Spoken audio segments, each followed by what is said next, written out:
Now, this illustration deals with types of conductors in accordance with NEC 310.6 A through C.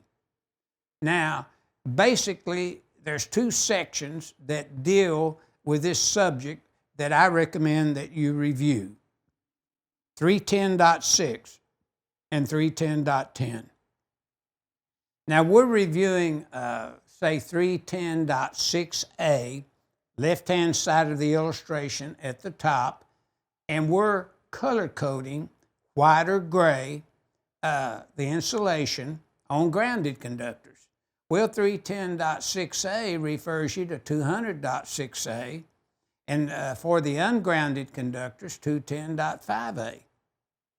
Now, but notice, for number 6 or smaller, the authority having jurisdiction in the state, county, or city will usually require all number 6 conductors or smaller to be color-coded white or gray for the grounded conductor. But if they're number 4 or larger, we can identify them with spray paint or white or gray or taping white or gray.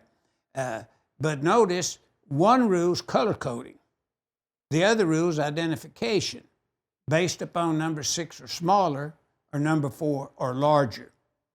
And then when we want to review 310.6B, we're dealing with the equipment grounding conductors. And 310.6B refers you to 210.119, and that equipment ground has to be green or green with one or more yellow stripes.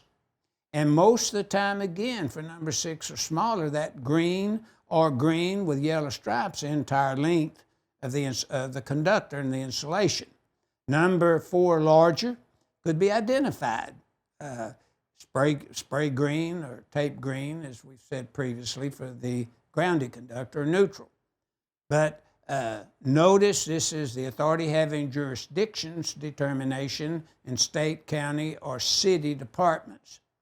Now, the final thing we are looking at is the ungrounded phase conductors to the right bottom side of the illustration, and 310.6C, along with 310.5C for branch circuits. And then I believe it's 315.12C for feeders. We can use any color to identify the ungrounded phase conductors, any color we want, except white, gray, green, or green with one or more yellow stripes. Now, figure 8-6 is illustrating this, and then we suggest in the note, see figure 8-9 in this chapter 8. So figure 8-6 is illustrating how we color code or identify the insulation of conductors in accordance with 310.6A through C.